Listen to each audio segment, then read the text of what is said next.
just gonna wait another minute or two while others join us, and then we can go ahead and get started soon.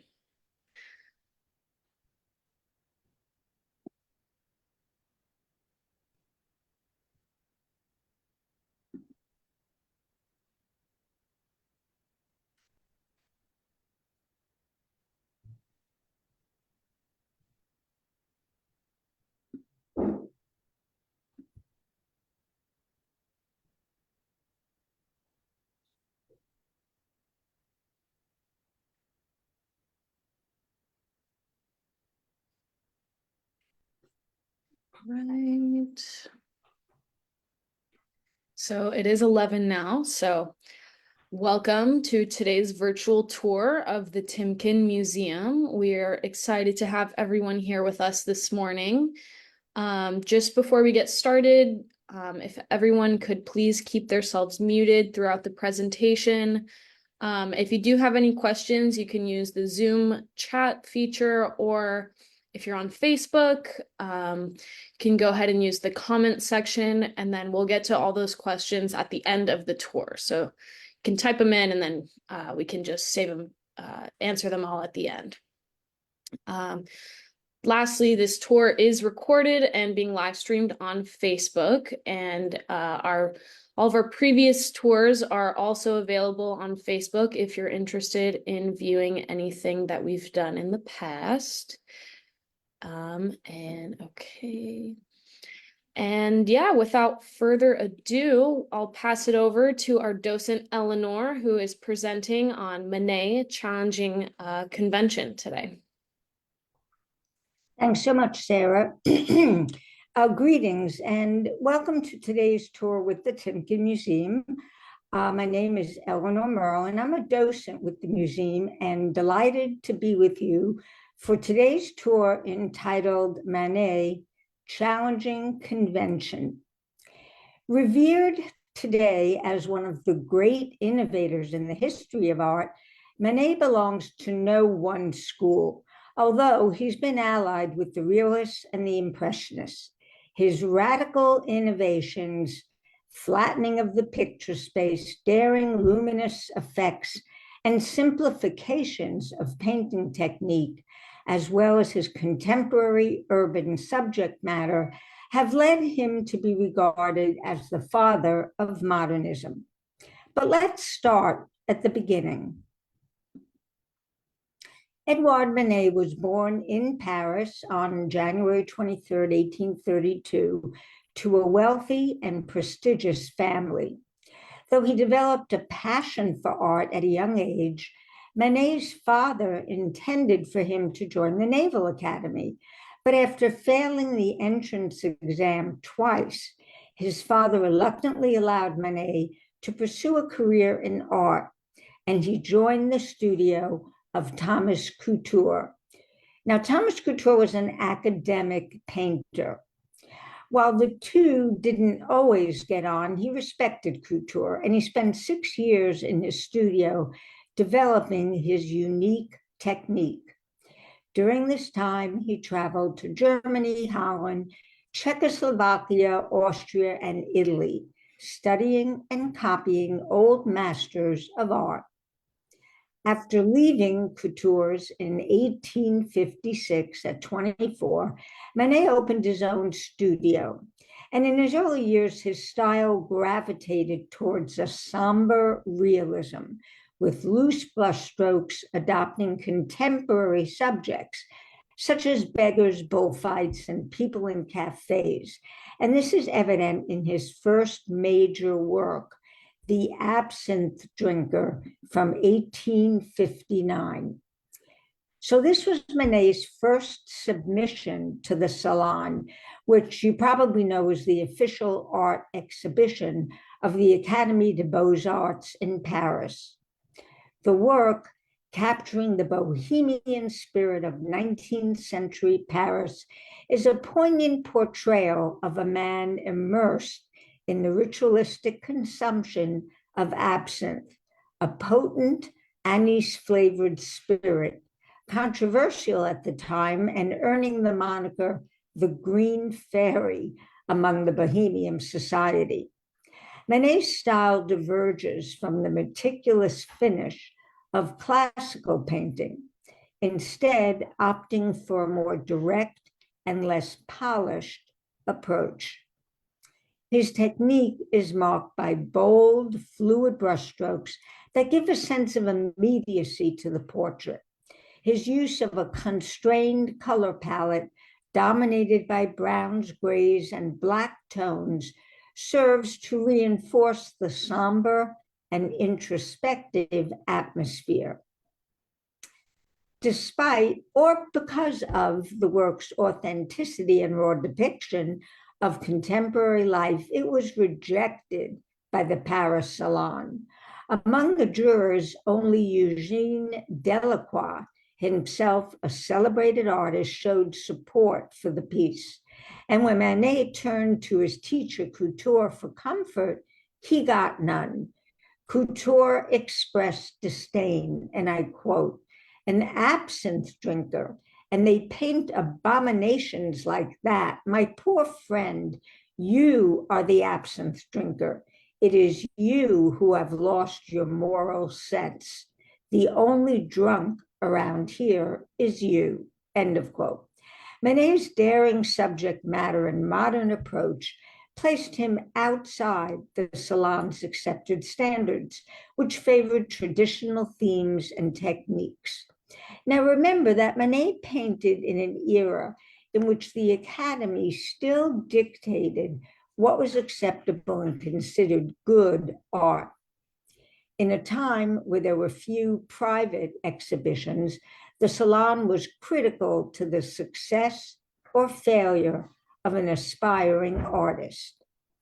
Acceptance by the jury and positive reviews in the papers would lead to commissions and sales. Rejection or negative commentary could stop a career in its tracks. Academic tradition valued classical technique and great paintings of great people and events, such as heroic scenes from history and mythology. An example is this work depicting the Roman decadence, and it debuted as the most highly acclaimed work of the Paris Salon in 1847, a year before the 1848 revolution, which toppled the July monarchy. Now, though Manet aspired to have his work shown in the Salon, he agreed with other modern thinkers, like the poet Charles Baudelaire, that art should depict modern life, not historical events or mythological scenes. His friend and fellow artist Gustave Courbet stated, "Show me an angel and I'll paint one," emphasizing his desire to paint the life he could observe around him.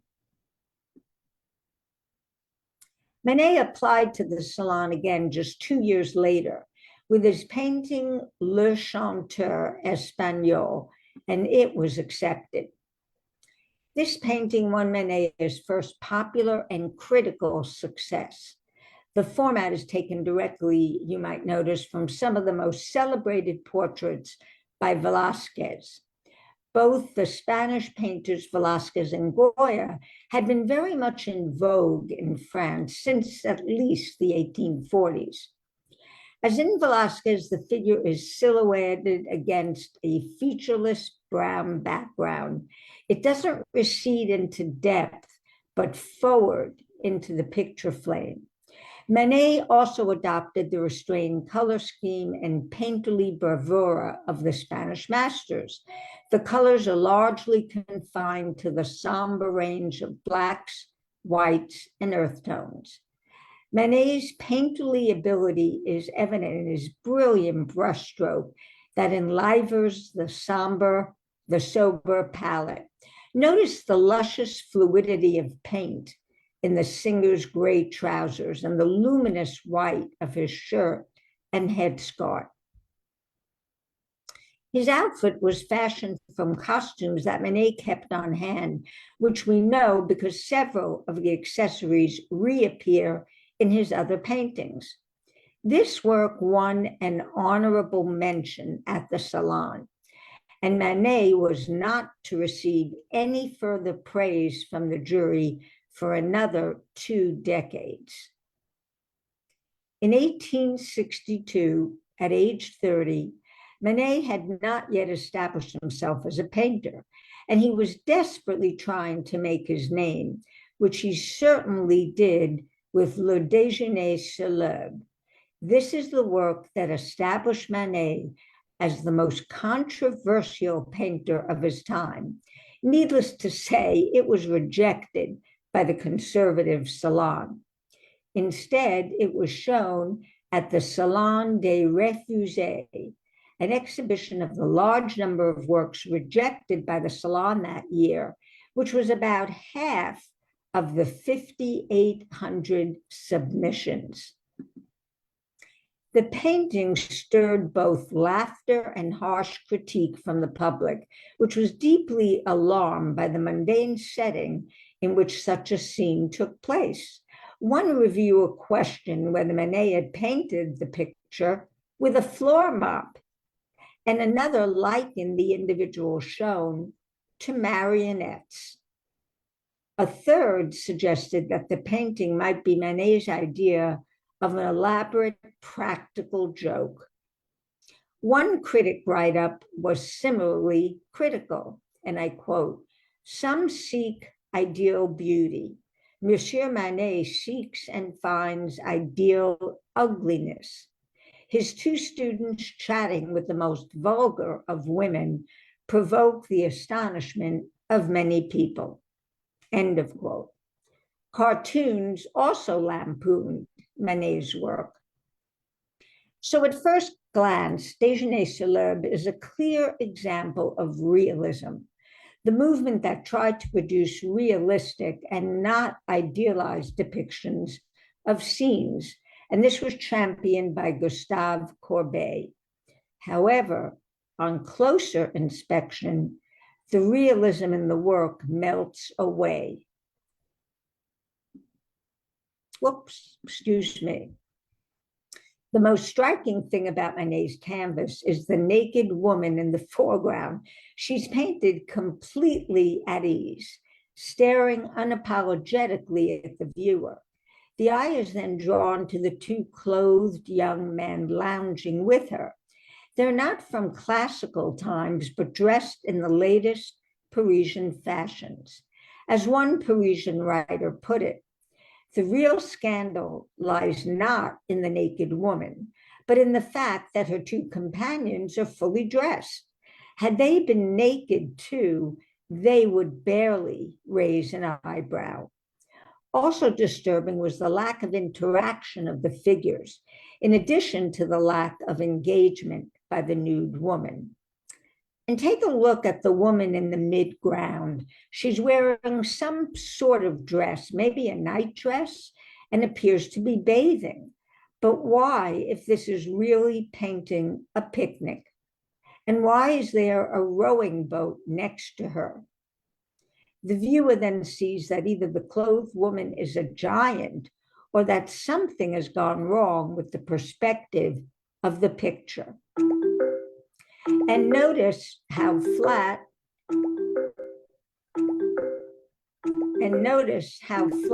the painting appears with the naked flesh of the principal character, painted in a uniform and bright tone and without much shadow. The setting looks as though it could be a stage background. Is someone not muted? Okay. At the time, although widespread but rarely admitted, sex workers used to meet with their clients in French parks. This prostitution was common knowledge in Paris, but was considered a taboo subject unsuitable for a painting.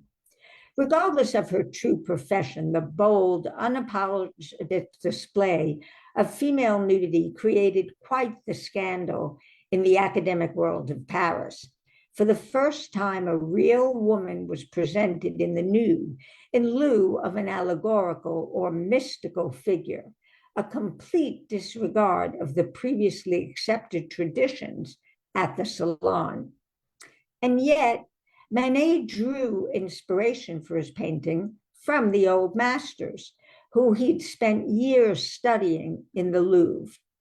A painting by Titian on the right, which similarly shows two clothed male figures and two nude female figures in a beautiful landscape, and a work by Raphael that Manet had seen through an engraved copy, showing the Judgment of Paris. Notice in the lower right corner are two river gods and a nymph. It was this composition that Manet borrowed. But Manet's take was very different.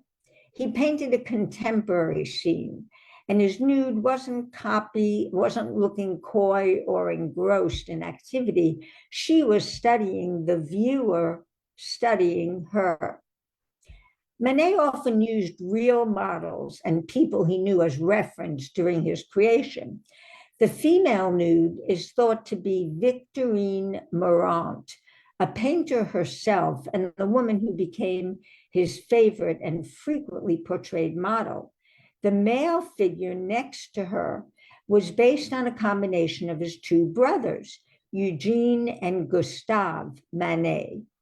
And the man on the right is based on his brother-in-law, a Dutch sculptor.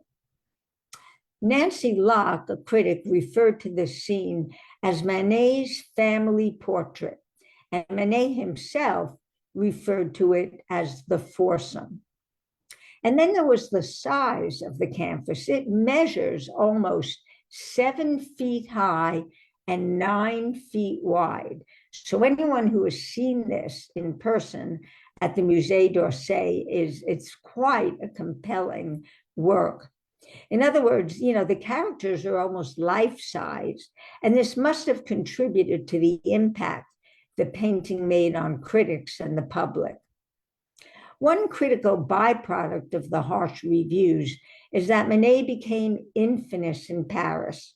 Edgar Degas, for example, said that Manet had become as famous as Giuseppe Garibaldi, who was an Italian general at the time. And just as Manet drew inspiration from the past, this painting has inspired artists ever since. Over the next 160 years, artists and critics alike have continued to generate novel ways to find meaning in what's now one of Western art history's most iconic images. Claude Monet painted his own version, giving it the same name in 1866. But in his version, he removed the shocking sight of the naked woman. Instead, he replaced her with a woman so fully clothed, it looks as if her dress became the tablecloth. It's a classic Monet work with its unmistakable elements of Impressionism, while also being an homage to Manet. And then we have Pablo Picasso. The most famous artist of the 20th century became obsessed with the work and painted no fewer than 26 paintings, 6 engravings, and 140 drawings, using Luncheon on the Grass as his inspiration. While immersed in the creation of his 200 paintings, drawings, and sculptures inspired by the work, Pablo Picasso observed, and I quote, "One can see the intelligence in Manet's brushstrokes." And more recently, Kehinde Wiley's wonderful riff on the work. Now, if you thought Manet couldn't possibly push the limits of the Salon further, you'd be mistaken. 2 years later, he caused an even larger scandal at the Academy with the display of his Olympia. With this work, Manet reworked the traditional theme of the female nude using a strong, uncompromising technique. Both the subject matter and its depiction explain the scandal caused by the painting at the 1865 Salon. It depicts a naked woman casually resting on an unmade bed, her look piercing the canvas. A servant brings her a bouquet, while in the right corner, a black kitten seems to stretch at Olympia's feet. Several details in the picture indicate that the attractive femme is a sex worker. The slippers she wears in bed, the luscious silk flower behind her ear, her jewelry, and even the fragrant bouquet, a gift from her patron. Even more so, her name, Olympia, was associated in the 19th century with prostitution.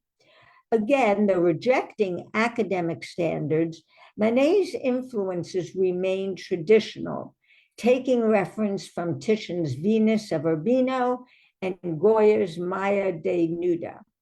In comparison to these works, which allowed viewers to effortlessly and amicably set their gaze upon female nudity, Manet flipped the scenario. Here, the naked woman controls the interaction while unanimously gazing upon the viewer. When asked about the abrasive message behind the painting, Manet responded, quote, "I paint what I see and not what others like to see," end of quote. Manet's muse, again, Victorine Morand, stars at the center of the canvas, playing the role of a female prostitute. Again, he creates a scene, as he did in the prior work, of female confidence, allure, seduction, fostering a moment of confrontation between a powerful woman and an unprepared spectator. Venus has become a prostitute, challenging the viewer with her calculating look. The profanation of the idealized nude, the very foundation of academic tradition, provoked a violent reaction. The artist challenged the academic tradition and painted with strong, definitive brushstrokes, rendering the harsh lighting which embeds the composition. At the time, critics were scandalized by Olympia's boldness, attacking the yellow-bellied odalisque and advising pregnant women to avoid the picture. To them, Olympia was an unfinished, profane painting. In 1864, Manet returned to Spanish subjects and exhibited at the Salon a painting entitled An Incident in the Bullring. It was the first and largest of several paintings on the bullfight theme that Manet executed in the 1860s. The work was savagely caricatured and criticized. One writer depicting his subject as, quote, "a toreador of wood killed by a horned rat." Another critic said that Manet had decided to give up paint in favor of filling his canvases with ink. Likely due to the relentless criticism of the press, or in order to create two stronger works, Manet cut out two sections of this work and developed them into independent paintings, and presumably discarded the rest of the canvas because we do not have it. The lower, larger section, now known as the Dead Toreador, which comprises most of the larger two-thirds of the original composition, was exhibited to critical acclaim and became one of his most famous works. The bullfight in the upper right-hand corner is less well known. So this is one of Manet's most sensitive and delicate works. Although the body is perhaps a little bit wooden, or at any rate, somewhat stiff, the color harmonies reveal Manet as a master colorist. What words can describe the old rose of the Muleta, the silvery, silken texture of the white stockings and sash, and the deep, resonant blacks against the dark olive background? The Dead Toreador is a distinctly modern warrior, emblematic of a tragic final performance for the bourgeois spectator. 1 year later, Edouard Manet finally got to Spain. He'd never been there, and he traveled for about 10 days. This brief trip had a profound impact on his art of this period. In a letter to Charles Baudelaire, he described a bullfight he attended in Madrid as, quote, one of the finest, most curious, and most terrifying sights to be seen. The quick sketches he made as he watched the fights informed several later canvases, including this one. Here, he underscored the tension of the moment. The crowd in the background blends together in a blur while the bullfighter and bull stand off in sharper focus. In addition to going to Spain to see, quote, all those beautiful things, was Manet's goal, quote, to seek counsel of Maestro Velázquez, as he wrote to a friend, later declaring, quote, the philosophers of Velázquez to be astounding pieces that were alone worth the journey. And indeed, Diego Velázquez's paintings of Aesop and Menipus, both from about 1638, would provide a model for Manet, whose guiding artistic ambition was to relate art, historical tradition, to contemporary life, and were the inspiration for a series Manet undertook, which included this work, The Rag Picker, where we recognize Velázquez's influence in the relatively somber palette and vibrant brushstroke. Even the humble subject matter is rooted in the traditions of 17th century art, which Manet adapted to create direct and unsentimental images of people on the margins of society. Recall his earliest submission to the Salon, The Absinthe Drinker, creating a quite large portrait of a beggar man, someone who had no worth to society. Manet was questioning the traditions and rules of the artwork. Yet at the same time, the rag picker is a symbol of freedom, of the characters who lived on their own terms, unrestricted by the rules of society. Recent scholarship has suggested that Manet, who suffered from his own sense of alienation and rejection from established art circles, may have identified with his embattled subjects. Both artist and philosopher ragpicker could be seen as bohemians who operated on the margins and earned a living by making use of the stuff of everyday life. So while Manet is known overwhelmingly for his paintings of people, he called still life the touchstone of painting, and it accounts for about 20% of his work. Most of his still lifes, like this one, were painted in the 1860s, and at the time, still life enjoyed great popularity among the bourgeois citizens of the Second Empire. Dining rooms were filled with depictions of lust, bouquets, lavish repasts that suggested their owners' comfortable lives. Bourgeois taste tended toward the finely detailed and highly finished work of more conventional artists, however.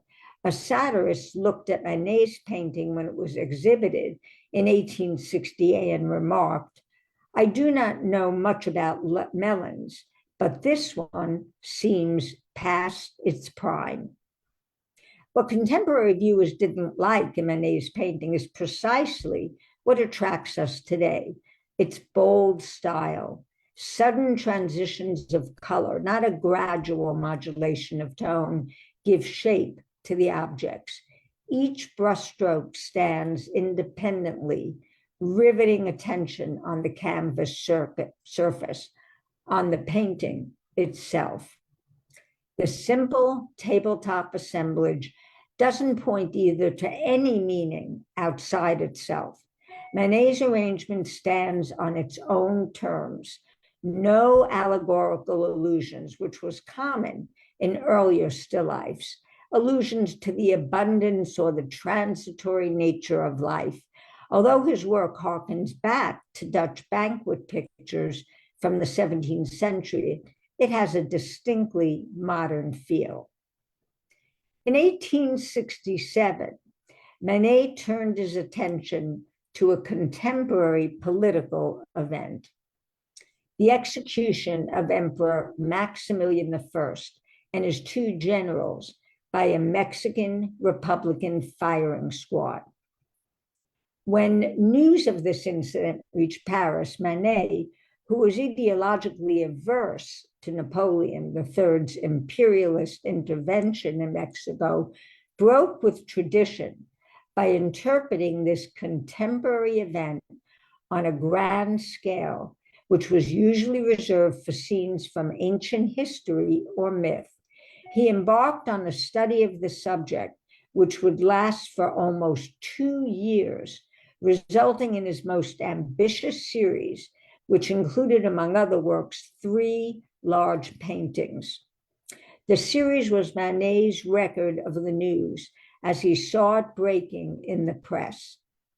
His first work was this expressive and unresolved canvas, its free handling bestowing a sense of immediacy on the charged scene.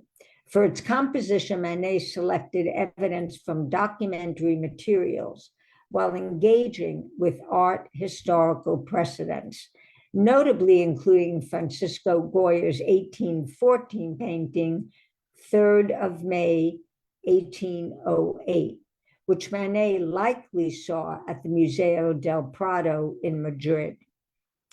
By autumn of 1867, as more details about Maximilian's death was published, Manet set aside the first painting and began a second, more refined canvas.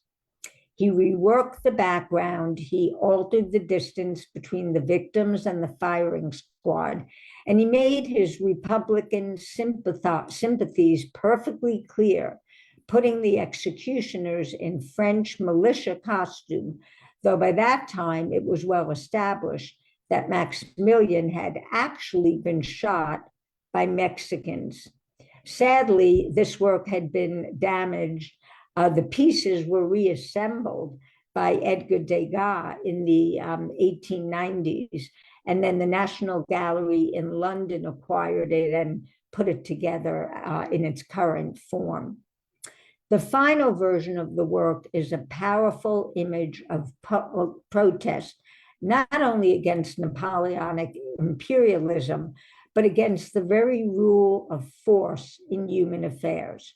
To maximize the impact of the painting's image, Manet chose to depict the very moment of the gun's discharge. In every one of the versions you may have noticed, Maximilian, flanked by his 2 chief generals, are nearly engulfed in the gun smoke.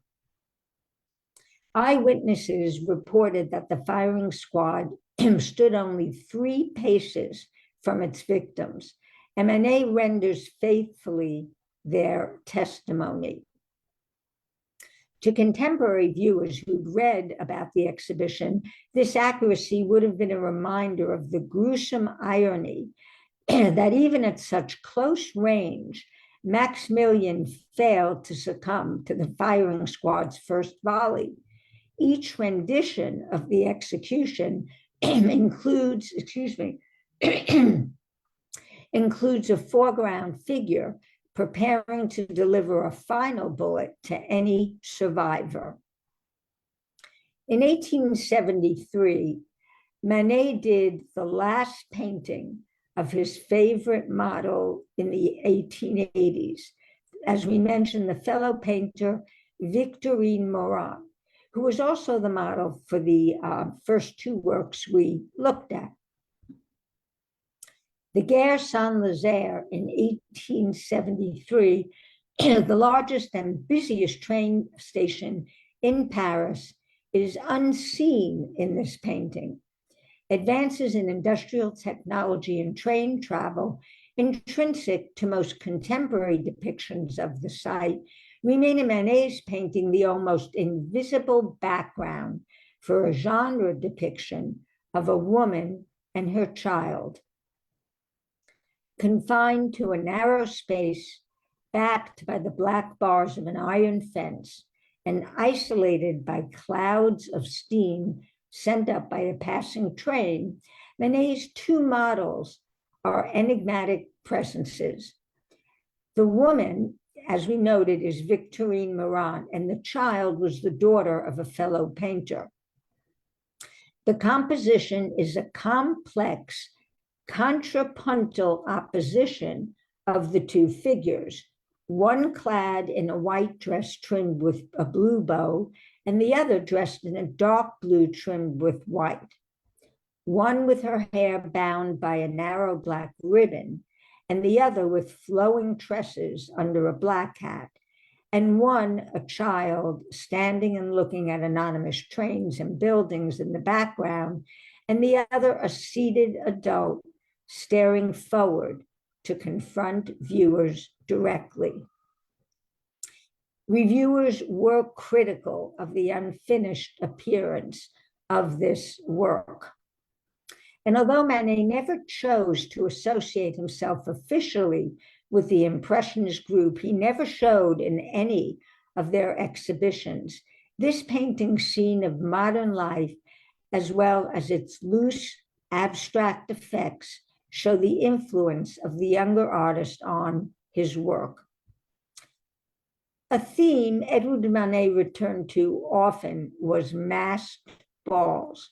The most polished and complete of these was one that Manet submitted to the Salon, and as was so often the case, it was rejected, perhaps because of its risque content. Manet came from a well-to-do family, and this painting provides a glimpse of the sophisticated Parisian world he loved. He was uncomfortable in the countryside, preferring instead the finery of the city. These elegant men and coquettish young women are attending a masked ball held each year during Lent. Imagine, ran a description in the newspaper Figaro, the opera house packed to the rafters, the boxes furnished out with all the pretty showgirls of Paris. There's little doubt about the risque nature of the evening, where masked young women, likely respectable ladies concealing their identities, scantily clad members of the Parisian demi-monde, and well-dressed young men all mingle together.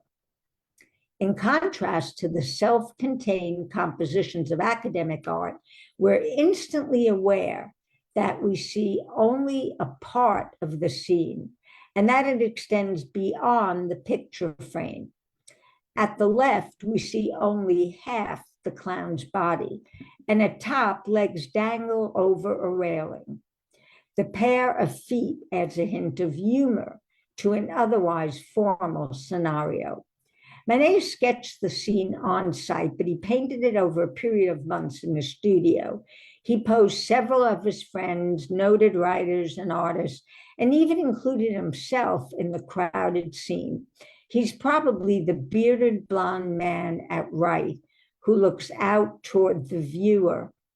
At his feet, a fallen dance card bears the painter's signature. In his last years, as he was dying of complications from syphilis, the artist was in agonizing pain, but you'd never know it from his art. As he neared the end, he died at age 51. Manet was painting exquisite flower bouquets and vibrant portraits, vigorous, life-affirming bouquets and canvases like this marvelous portrait. Representing aspiring Parisian actress Jeanne de Marsay as the embodiment of spring, this portrait debuted at the last major public exhibition of Manet's life, the Paris Salon of 1882. For more than 2 decades, Manet's paintings were rejected or met with controversy.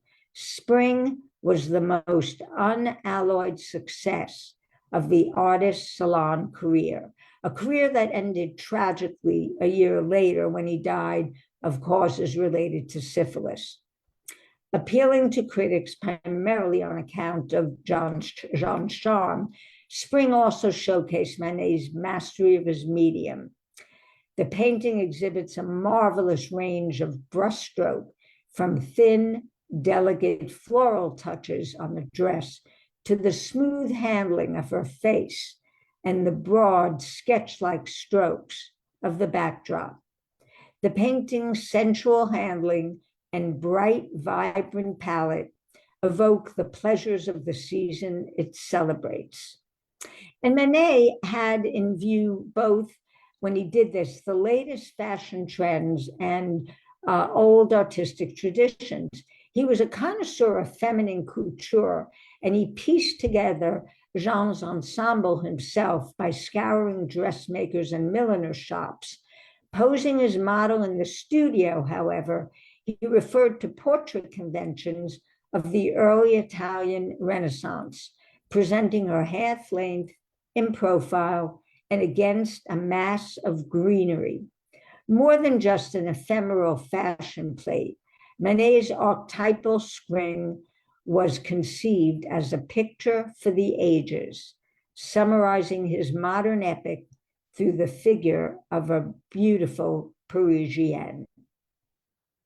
Our final work, Manet's last major painting, completed a year before he died, is the iconic bar at the Folies Bergère, exhibited in the Salon of 1882. For Manet, the Folies Bergère represented the type of new entertainment venue that he would have visited. It was part of an increasingly wealthy and growing middle class who had leisure time and money to spend. We can tell that this is the most expensive of a kind of venue, known as a café concert, partly because of the chandeliers and decor, but also the items for sale, such as the champagnes, the clementines, and we also have some Bass ale, which represents perhaps the international audience that came to the bar. We can see the type of entertainment they would have watched. There are some little acrobat's feet in the corner. Recall we saw the acrobat's feet also in the masked ball. When the painting was exhibited in 1882, it would have appeared a very modern image. We know the image represents a mirror in the background because of the gold frame which runs along the bottom. But if you look at the angle of the barmaid, it's not what you would expect from the reflection. There's also a shadowy figure of a gentleman in the reflection who's not in the foreground. One simple explanation is that it just makes the composition more interesting. It adds more movement and action. Also, by changing the angles, Manet opened up the meanings and possible narratives of the painting. Critics were most confused and surprised, perhaps, by the barmaid's expression. They couldn't agree on what emotion she was showing, or indeed if there was any emotion at all. One critic described her as bored and sulky. Another likened her to a cardboard cutout from a shop window. Whatever her expression might be, she's certainly detached from her very lively surroundings. The size of the work would also have added to 19th century confusion. They may have assumed that a woman on this scale, in quite a calm, symmetrical, almost grand pose, would be someone important, but actually, she's just a humble barmaid. They wouldn't have even known her name. The fact that she's working in a bar, particularly the Folies Bergère, may have led some people to assume she could also be a prostitute. We now know that the woman is named Suzanne, and she actually did work at the Folie Bergère. Her tired reflection could be the result of a long day's work, a long shift at the bar. It could also be the result of long and tedious sessions with Manet. We know he worked quite slowly. He produced sketches of the painting at the bar, but he worked them up later in the studio. Now, as previously noted, Manet was very ill when he painted this work. In fact, he was mortally ill. Some people believe that he could, that this could be Manet summarizing his own personal world, his own experience of Paris. People have even suggested that the sketchy picture of the gentleman could represent Manet himself. It's quite possible that the whole painting represents a sort of farewell to the world he loved so much. And so we bid our farewell to the work of Edouard Manet. And what of his legacy? Manet spearheaded the shift toward painting modern narratives as opposed to the more traditional genre of history or religious painting. Maligned by contemporary critics for a lack of refinement, even grotesquerie in his painting, he was uncompromising and confrontational in both subject matter and style.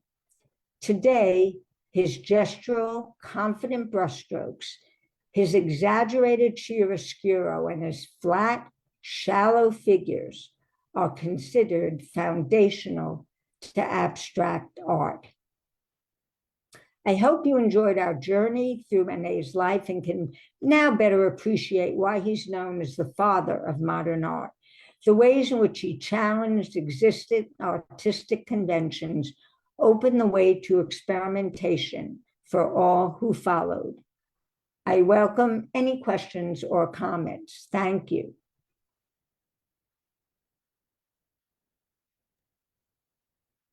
Thank you so much, Eleanor, for the great tour. Here we have a question from Ryan, who asks, Eleanor, if we can say Manet was not appreciated in his lifetime, what approximate years did art history start to appreciate him more? During the Impressionist and post-Impressionist, it didn't take long for him to be appreciated. There was such radicalism with the Impressionists that Manet came to be seen as the more conservative, option. All right. Any other questions from anybody? Doesn't look like it. Well, before everyone goes, I'd like to remind you that this tour and others are on our Facebook page. So you can reach those whenever you'd like. You guys can always check out our Timken website's calendar to see upcoming events and more virtual tours. Oh, and we have one more question. Are the faces in the background of this painting recognizable by people? I don't know the answer to that. We know that Manet did use his friends, his bohemian friends as models. I don't know whether, again, he sketched on site. So my sense and expectation would be that these individuals are based upon, real people, actual people he saw at the Salon, at the Folie Bergère. All right, and then one more question. Which painting was your favorite? Oh my goodness. I have seen, I've been to the Musée d'Orsay, so I've had the pleasure of viewing Déjeuner sur Herbe luncheon, on the grass, and also Olympia. And I mean, you could just look at those for ages. Those two and Folie Bergère, I'd have a hard time selecting among. But he had a massive volume of work, extending across all genre. And I wanted, to show that here. His portraits, his rag pickers, it was just massive. So he was quite a brilliant artist. All right. And I think that wraps it up. So thank you everyone for joining us today. It was a pleasure. Thank you, Eleanor, and goodbye. And oh, maybe okay, we have one comment. The woman in the black hat in the background is a friend of his, Mary Laurent, and she was the mistress Oh, of a wealthy yes. American dentist in Paris. Wonderful. If it's Marant, if she said Marant, that's the name of his female friend, Victoire. Victorine Marant was the woman in several paintings. So if that's what we're referring to, yes, that makes sense. All right. Well, again, thank you everybody for Actually, joining. no, it's different. It's Mary Laurent. L, not Oh, an oh, M. okay. Mary Laurent Oh, thank was you. a friend of his. Great, thank And you. she was a kind of a member of the demi-monde, mondaine Yes, herself. great, thank you. Okay. Thanks everybody, and hopefully we'll see you for our next virtual tour in a couple weeks.